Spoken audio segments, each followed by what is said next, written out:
Wisteria, energy, twister.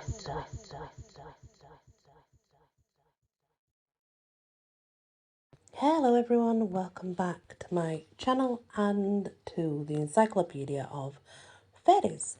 We're now on G. We are on the Gean Canach. Gean Canach. It's a dangerously seductive male fairy, similar in nature to the predatory female Lianon Sihi, or love talker. He appears as an attractive young man smoking a pipe, walking in the untamed places, and is quick to seduce women when and where he can, after which they lose all the will to live. The love talker only lays once with his victim, then departs never to be seen again, leaving her to waste away. The folklore is unclear whether the woman dies for want of him or perhaps because he has stolen some vital life energy from her. But based on the parallels of the Lian and Sihi, the latter possibly seems likely. The gentry, called Deon Whale, or the Naha Whale. The gentry is sometimes seen as a distinct class of fairy, and other times as part of the good people more generally. As the name implies, they are viewed as the nobility of fairy, described as quite beautiful and powerful, possibly wearing white. Giants. There are a variety of giants to be found in fairy lore. Beings who can be 7 or 8 feet tall or more. In English folklore, these are usually named beings like the Jack in Irons and or Jimmy Squarefoot. In other cultures, they may appear as a type of being in their own right, such as Norse Jotun or Anglo-Saxon Ethin, both names meaning giant. Some of the Celtic gods, like Bran the Blessed, are also described as giants in some folklore. Giants may appear very human but on a larger scale, or they may be monstrous, such as the aforementioned Jimmy Squarefoot, who was part man and part boar. Or they may have extra heads sometimes, or extra limbs, and extra digits. They can be so many different things, really. Giants are giants, right? The Gilly Dub, one of the most well-known of the Scottish fairies. The Gilly Dub is a solitary being who is generally reclusive, but unlike many solitary fairies, is good-natured and helpful to humans. The Gilly is unique in some respects because of how focused his folklore originally was to a very specific area, and how many alleged sightings of him there were for a sustained period of time, which has led some modern authors to suggest that he was, in fact, a human rather than a fairy.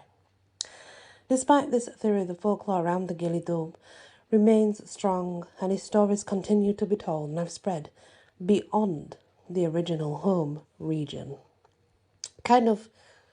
It could be like some sort of brownie, I suppose, just seen as in a different form. During the 18th century, it was commonly known in the area of Scotland, and there is a writing from 1921 by Mackenzie. It was seen by very many people, and on many occasions over a period of more than 40 years in the latter half of the 18th century. So it was seen quite a lot, considerably a lot, actually. The Glaistig, complicated Scottish fairies, which are known to be protective of children and the elderly, but can be very dangerous to men. Campbell suggests the name may be derived from the word glass, which he gives as meaning prey, although its actual meanings are more complex and can relate to green or grey in Gaelic. It's possible in this case it's related to a form of the word glass glaze, which specifically relate to paleness and grey complexion. Since either could apply to Glaistig, who may perhaps have a pale complexion but is also known to wear green, it is possible to be certain. It's impossible to be certain, of course it is. Carmichael argues instead that the name means water imp, and is a combination of the word glass, which can mean water, and stig, meaning demon or imp. Glaistig may appear as a beautiful woman with slightly damp or dripping hair. A woman wearing a long green dress to conceal her lower half, which is generally that of a goat, or may appear in the form of a goat.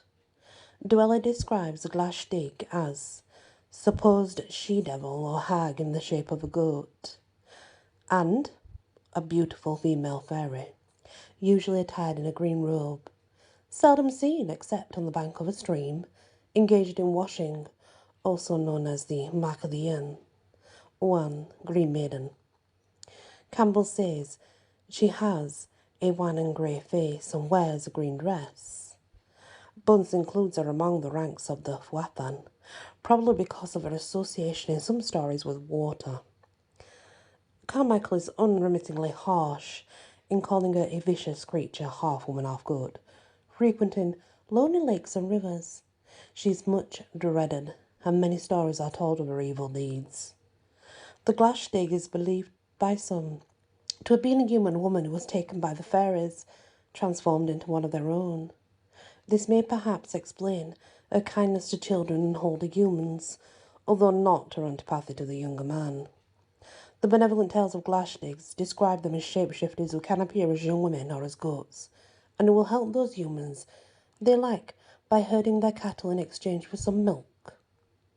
Campbell compares them to brownies with their focus on specific familiars or farms and taking on of chores, not necessarily to one family, but more a cattle type, like a familiar cattle, In the more malevolent tales of Glashdigs, they appear to seduce and kill men.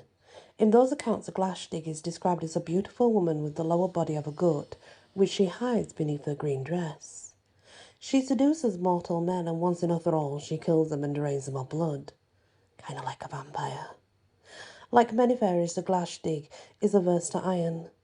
In one account, a Glashdig was captured by a man named McUrig Moore, who tried to force the fairy to swear to leave the area and bring no further harm to anyone by swearing on the iron of his plough. Upon touching the plough, her hand was burned to the bone, and she fled. And that's the next part of the Encyclopedia of Faeries. The Glashdig does sound very interesting indeed. And there's many stories, tales of women who do seduce and kill men, especially more in the vampiric terms. They tend to drain them of blood, either while they're dancing or while they're in some sort of stupor.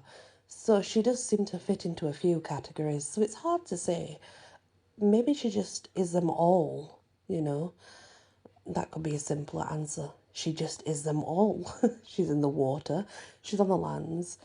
She's goat, she's human, she's just all of those things. Depends how she feels.